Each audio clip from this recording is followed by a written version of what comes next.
Hi, this is Scott Garibay, and today we're going to talk about 5 things Andrew Yang's political opponents, the candidates who are running against him in the 2020 U.S. presidential primary Democrat race, fear about him. 5 things that his political opponents fear about Andrew Yang, okay? Now, the special note about this particular video, the subject that I just described, was specifically requested from one of my subscribers. Andrew Graham came into my comments on one of my videos and said, Scott, would you please do a video about the 5 things that political opponents fear about Andrew Yang? And so he put that right there in my comments, and I hit like, and I totally ignored it and did not cut the video. And then, like 3-4 days later, he persistently, politely asked again. And that's how I like, I think that should be rewarded in life. Politeness and persistence, right? And so I'm going to do this video, right? I had the second request of the week, and I'm going to do this video just for Andrew Graham, my subscriber. I really appreciate the comment. I'm sorry I didn't do it on the first swipe, but here we go. All right. So one, it's a great question. So to Andrew's point, I think there is a real fear of Andrew Yang that is growing among his political opponents.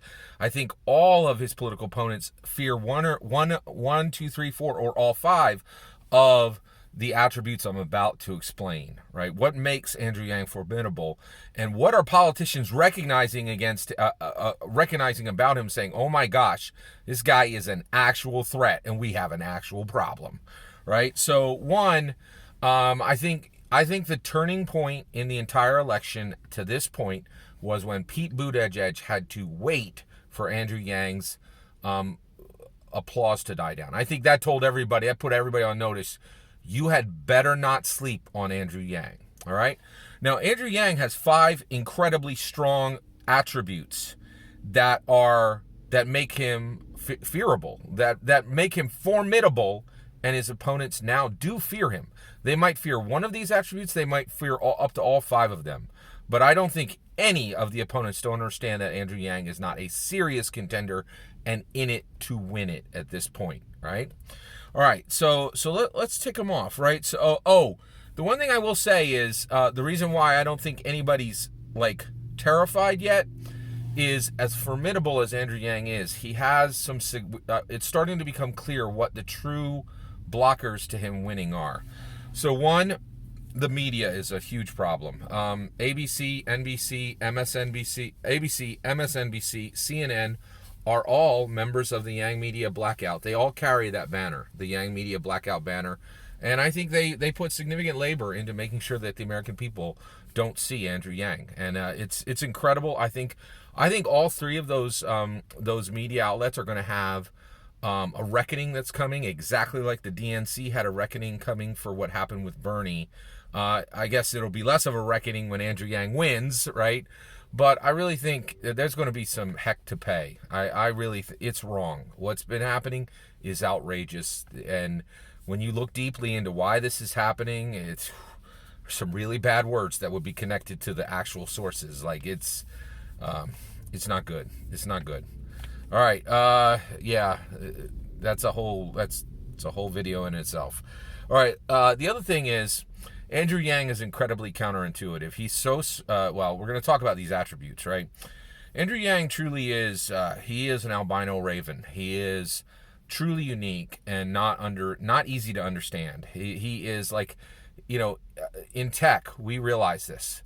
The most powerful thing, the best things in tech are powerful, a little dangerous, and completely non-intuitive.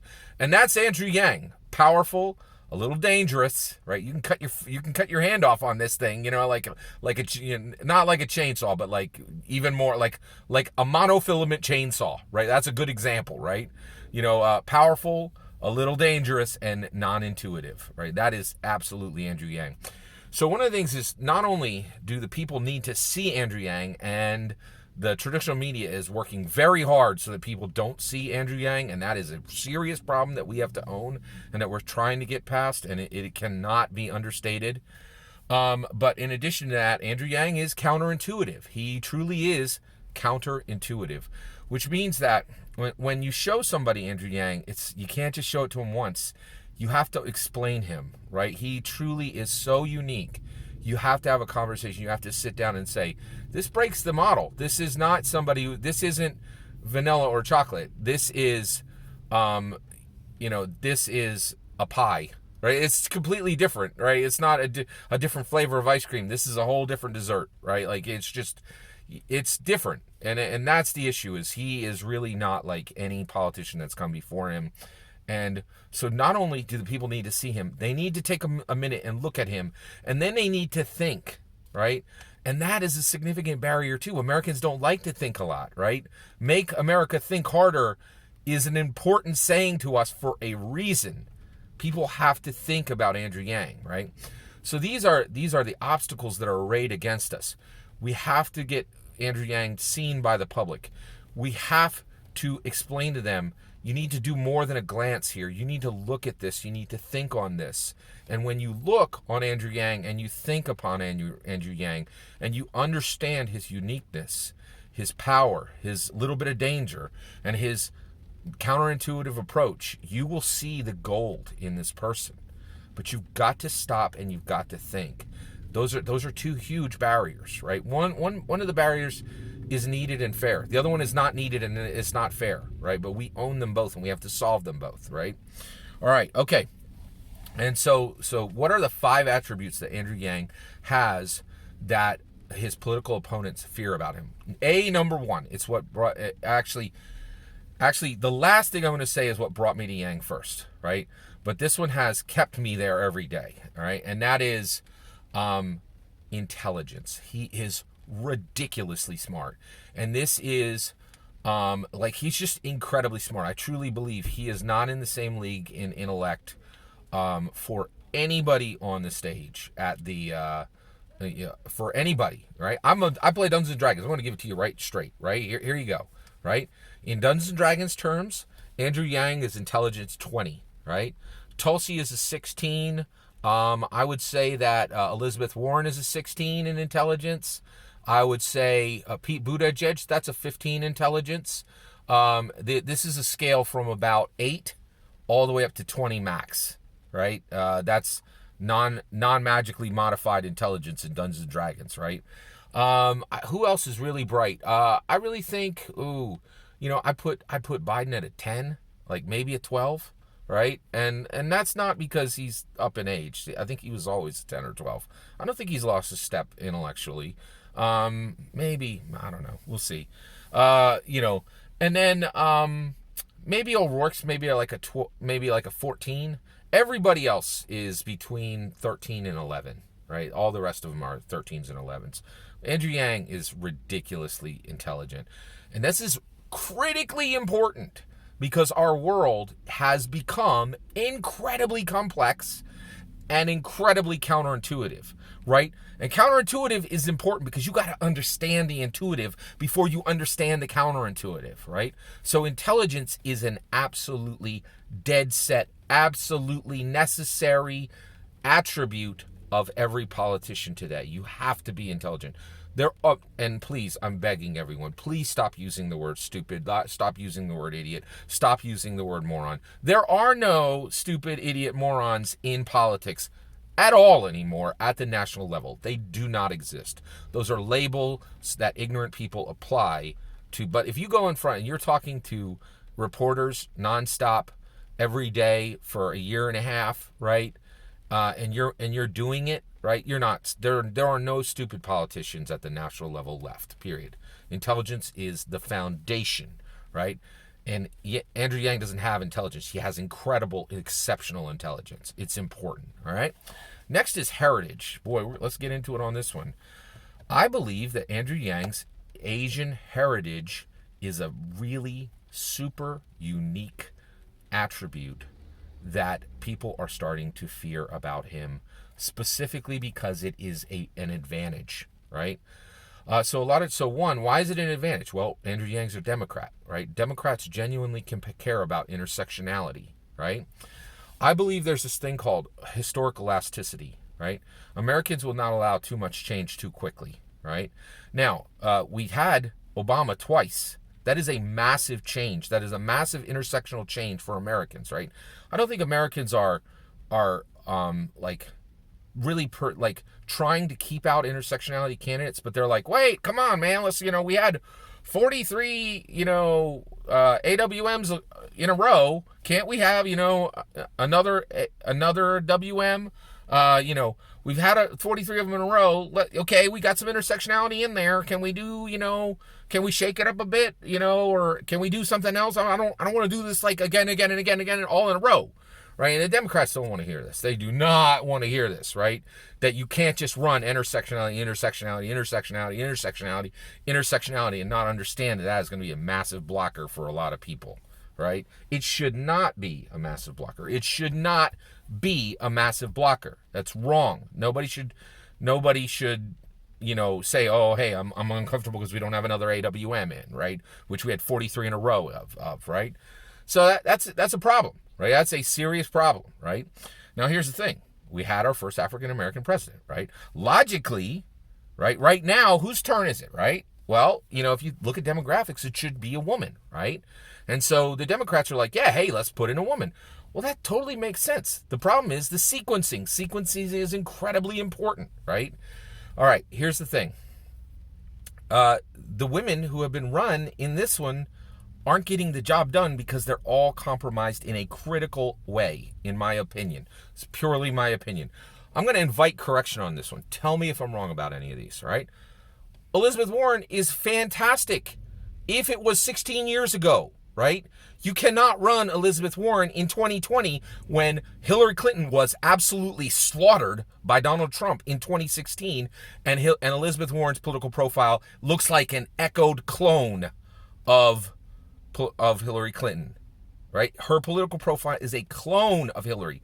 She just projects loss, right? Because her political profile is a clone of Hillary Clinton. As a problem, she cannot win, not because of her ability, but because of the year. Time matters. Sequencing matters, right?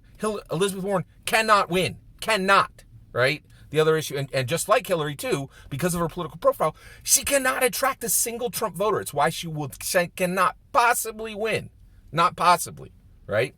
All right, let's keep it moving.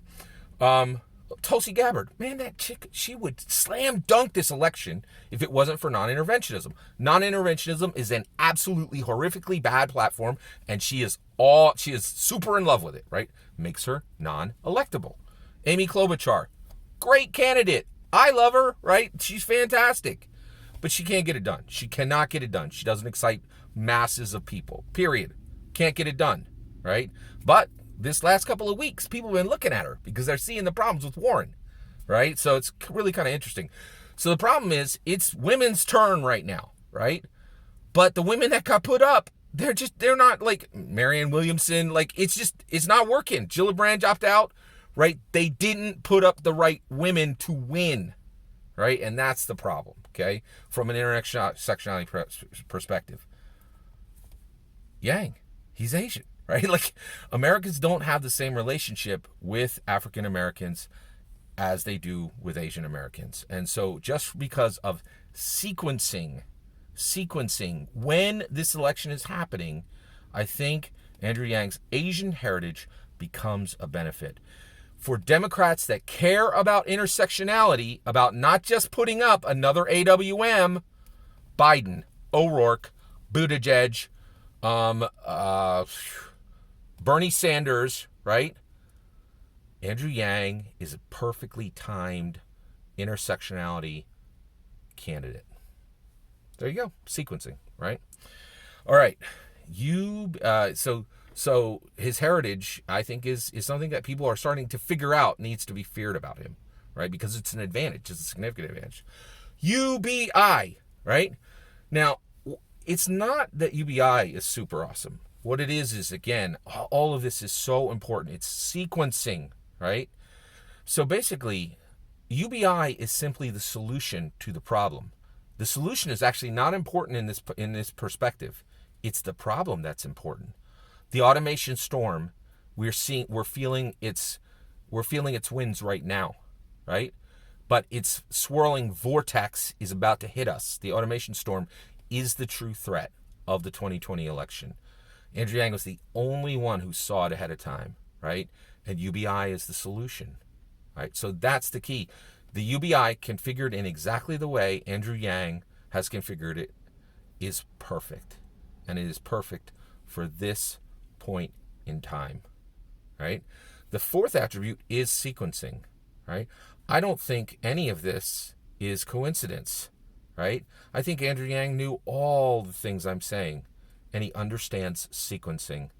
People think you need to get the right person, right? People think you need to have them do and say the right things. Those are true. But sequencing, when things happen, the order they happen is critical. Andrew Yang is the perfect candidate for right now to run against Donald Trump. It is highly likely that Andrew Yang would be worthless in 2024 because the facts on the ground would be different, right? But right now in 2020, with the person we have in office, there is nobody who is forged like a tempered steel sword, better, ready, perfect to defeat Donald Trump, right? Andrew Yang is a Trump crusher. He is. That's the issue.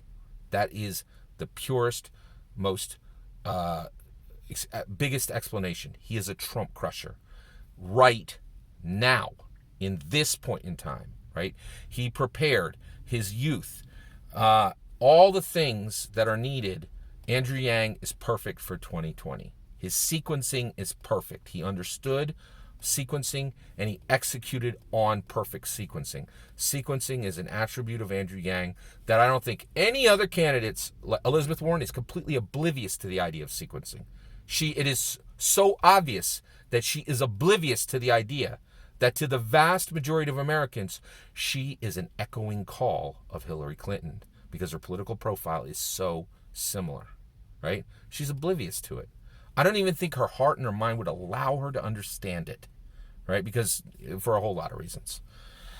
All right, so we talked about intellect, we talked about heritage, we talked about UBI, we talked about sequencing. The last one, okay, is nobility.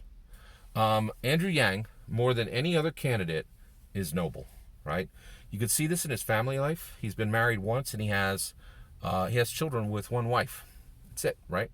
Now, I fully understand. People can choose whatever structure they wish for their families, right? But there's been 240 years of tradition in America where the family has had one structure, right? And we are now changing that, and we're making it so that everybody can celebrate families in any way they want. But that tradition doesn't go away overnight. It doesn't, right? And so on one perspective, I see a man taking a wife and having children as noble, right? That's me. I don't ask anybody else to see that, right? He has my vote for that reason. And guess what? There are a lot of Trump voters that agree with me. That's one of the reasons why Andrew Yang is perfectly forged to defeat Trump, right? And so what I'm saying is I now understand. My daughter's been helping me understand this, right? We need to embrace all family forms, right? And so I am right now, remapping my understanding to understand that whatever structure people choose for families, we should see all of them as noble, right? But it's hard for me to, and I'm going to confess something to you. I apologize. It is hard for me to see Donald Trump's model of divorce, and then another marriage, children with 3 different people, right? And what looked to me like a failure of actual care and fidelity, right? It's hard for me to say that's noble. I can't look at that structure and say it's noble. And I think there's a lot of other Americans that are thinking that in their heads right now. That's the important point, right? This is going to go away, right? Most Americans are stopping to see things the way I do. A lot of people are like, oh yeah, you can be divorced 5 times. It's totally noble. We're not there yet. I'm not there, right? And I don't think Americans are there, right? So his family structure projects nobility to me. It projects fidelity. It projects care. It projects a desire to provide. It projects a desire to protect. It projects an appreciation of a very old tradition, which I think is still valid, and I think a lot of Americans think is still valid, which is active fatherhood. Active fatherhood. I understand we're choosing new family structures, right? And that we need to accept all family structures, and people who choose not to engage in active fatherhood, I need to start mapping my heart and mind to understand that there may be nobility in that. But we're not there right now.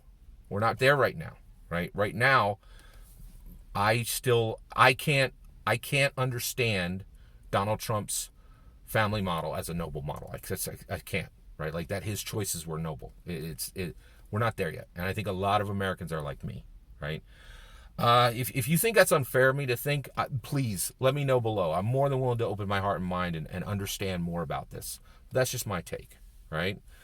And I'm careful about that because I know a lot of people love multiple people, and that polyamory and all these kind of things it's changing. Like they're not viewed the same way they used to. So I appreciate your patience with me. I appreciate you understanding that for me, for my vote, that's the way it's going to go. And I understand too, I'm not going to call people to value things the way I do, right? Because that's not fair. But I am telling you, there's a lot of people who voted for Trump who think the way I do, and that's going to go right to Andrew Yang. Also, his nobility, two Ivy League degrees, right? And he has a good record from those schools. He wasn't, charged with plagiarism or a million other, he didn't, he didn't get kicked out because he drank too much or anything like that. That's nobility, right? He worked for a corporation and he crushed it. He succeeded, and the public record shows that he did it in a noble way, right? And then when he had crushed it in the corporate world and had all the ability in the world to go make more money in the corporate world, he went into the world of benevolence and then came out of the world of benevolence with a solution. That is nobility driven from hustle, right? Driven from blood, sweat, and tears. He is noble. He is a hard worker. He doesn't lie, right? By nature. By nature, he doesn't lie. I think he's a human being. He's lied at times, right? But it's not a tool he keeps in a toolbox and whips it out whenever he needs it, right? I think when he does lie, he regrets it the next day. There are people who aren't even aware because they lie so much, right? We're seeing that now, right? We're seeing that in our political world. Some people keep lying in a tool, in a box next to them. They might keep it on their hip, on like a holster, right? And I don't think that's Andrew Yang. He's noble, right? Those are the 5 reasons politicians now fear Andrew Yang. Those are the 5 reasons, right? Intelligence, heritage, UBI, sequencing, and nobility. He's mastered them all, and he is worthy of fear. He is a dangerous competitor. All that's my opinion. I'd love to know your opinion. Let me know in the comments below. If you think there's something that I'm not understanding when it comes to family structures, that maybe there is an understanding of Donald Trump's approach to family that makes it noble, please let me know in the comments below. I'm more than willing to learn. Because I know some of these are kind of regressive ideas, you know what I mean? But the other thing is that is really important to what I'm saying today is timing matters. Timing matters. It really does, right? But all that's my opinion. I'd love to hear your opinion. Let me know in the comments below. Please consider liking and subscribing, and have a wonderful millennium.